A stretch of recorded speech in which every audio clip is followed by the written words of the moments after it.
Today, I'm taking you through more hidden Hollywood stories, from legendary movie stars to artists, writers, and icons whose names help shape pop culture forever. Right now, I'm at the Forest Lawn Cemetery in Glendale. So let's begin this journey with one of the last true goddesses of old Hollywood, Elizabeth Taylor.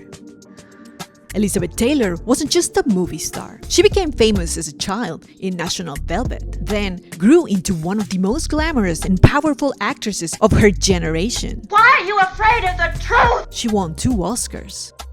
But what makes Elizabeth Taylor even more interesting is what she did later in life. You see, during the AIDS crisis, when AIDS tore through Hollywood in the 80s, when it seemed like fear was louder than facts and silence was the safe choice, Elizabeth Taylor refused to be silent. She became one of the loudest voices fighting for awareness, research, and compassion. Yep, she was one of a kind. Elizabeth Taylor died in Los Angeles in 2011 at 79.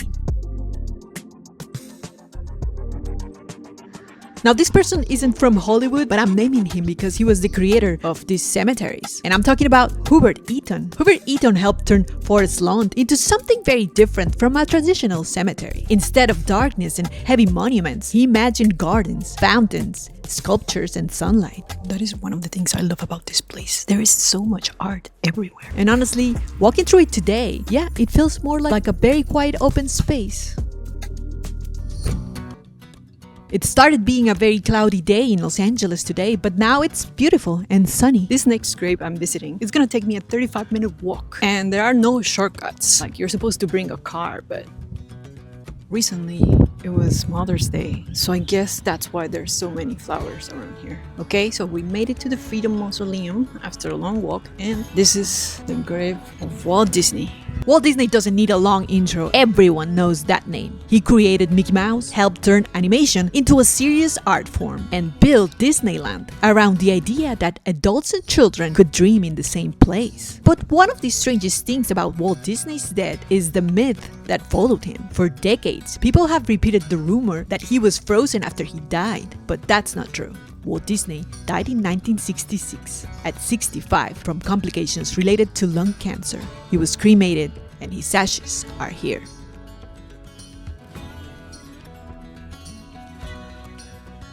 And that's how we jump to the next person that I found, Clark Gable. You see, Clark Gable was a huge name. He was known as the King of Hollywood, and honestly, the nickname made sense. He had this very popular smile and mustache, and that very classic leading man energy old Hollywood loved. And if you still have no idea, well, his most famous role was Red Butler in Gone with the Wind. You know, Gone with the Wind is like a classic, but also a very emotional part of his story happened off screen. You see, his wife, Carole Lombard, love of his life, died in a plane crash. And that was totally unexpected. Obviously, after this happened, Gable was devastated. And not long after, he joined the US Army Air Forces during World War II and flew real combat missions. Yup, he was on the war. Clark Gable died in 1960 at 59, and he made sure to rest beside the love of his life. And like I said before, Carole Lombard is buried right next to him. But she was more than Clark Gable's great love. I mean, she was one of the funniest and most magnetic actresses of the 1930s. And she became a major star through screwball comedies. Her timing, beauty, and wild energy made her completely different from the usual Hollywood glamour girl. Carole Lombard was chaotic and quick and completely dangerously alive. And the most awesome part is that she wasn't playing a character. That was her. They called her a tomboy.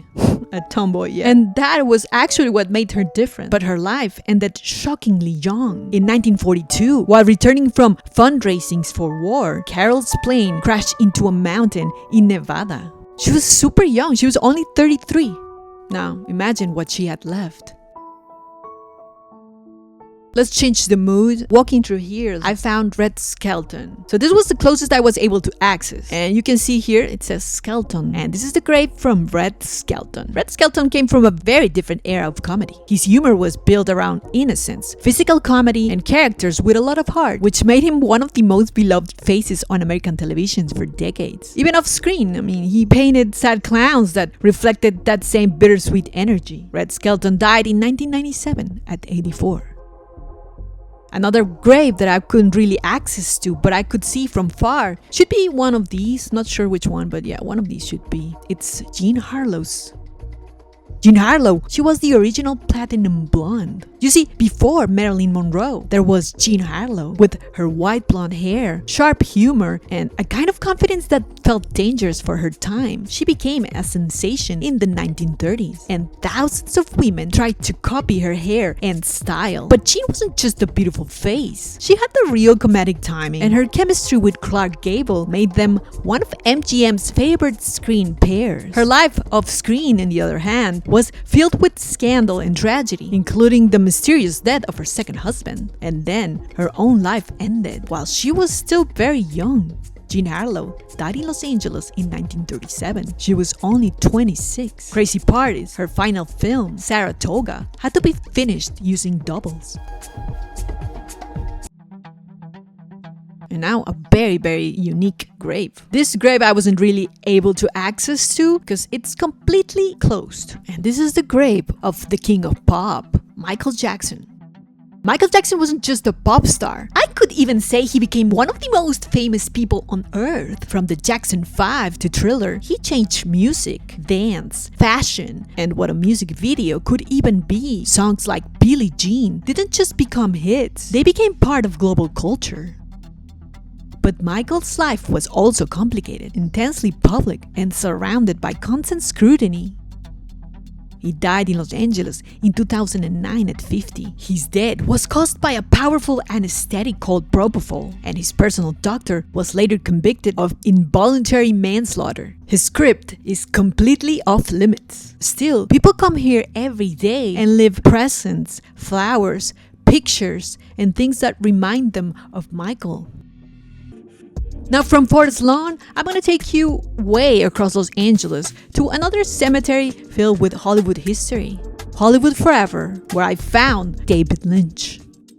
David Lynch didn't make movies just to explain things. He made movies that felt like dreams you couldn't fully understand, with films like Eraserhead, Blue Velvet, and Mulholland Drive. And then the TV phenomenon Twin Peaks. Lynch turned the strange, the beautiful, and the disturbing into his own language. His work became so unique that people literally start calling things Lynchian. He showed that Hollywood could be glamorous on the surface and deeply unsettling underneath. David Lynch died in Los Angeles in 2025 at 78. Now from Hollywood Forever, we headed to another quiet corner of Los Angeles, and that is Westwood Village Memorial Park, where I found the grave of Truman Capote. He wrote Breakfast at Tiffany's, creating Wholly Golightly and helping define a whole idea of New York glamour. But his biggest literary moment came with In Cold Blood, the true crime book that changed nonfiction forever. Capote became obsessed with the case and created something brilliant, but also emotionally destructive. Later, he became close to some of the most powerful women in high society, his famous swans. But then, he betrayed them by writing about their secrets. Truman Capote died in Los Angeles in 1984 at 59. And from Westwood, we're moving again, this time to Forest Lawn, Hollywood Hills, where I spotted Bette Davis.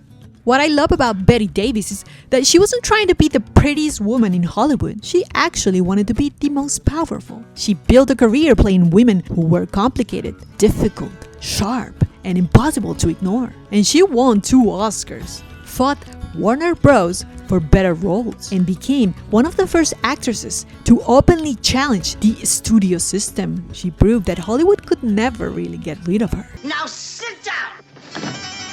Bette Davis died in 1989 at 81. Her epitaph says, "She did it the hard way." And yeah, that feels exactly right for a woman who refused to be easy. Now, a little closer from here, I found Bill Paxton. Bill Paxton had one of those faces that made every movie better. He wasn't always the main star, but somehow you remembered him. From Aliens to Twister, Titanic, and Apollo 13. He became the guy you were always happy to see on screen. But beyond the action movies, people remembered him as warm, generous, and incredibly loved by the industry. Bill Paxton died in Los Angeles in 2017 at 61 after complications from heart surgery. And now we're finishing our journey talking about another actress who also felt like she could light up any scene, and you were always happy to see her on screen. And I'm talking about Brittany Murphy. You know, Brittany Murphy, she was a very loved actress. A lot of people first loved her as Tay in Clueless. But she was never just a sweet, funny girl. She had range. She could be heartbreaking in a movie like Girl Interrupted. She could be raw, like in 8 Mile. And she could also be completely lovable in movies like Uptown Girls and Just Married. There was something fragile and electric about her on screen. But sadly, Brittany Murphy died in Los Angeles in 2009, and she was only 32. She was super young, and she had a very, very strange cause of death. Her death was ruled the result of pneumonia, severe anemia, and multiple prescription medications. And when her husband died only a few months later in the same house, the mystery around her story only grew. Like I always say, walking through places like this reminds you that fame doesn't stop time. That's why these places feel so emotional, because they remind us that life is fragile and that the only thing that really survives us is what we leave behind in other people. Maybe that's the closest thing we have to immortality. Thank you for walking through these stories with me. My name is Suri, and I'll see you in the next video.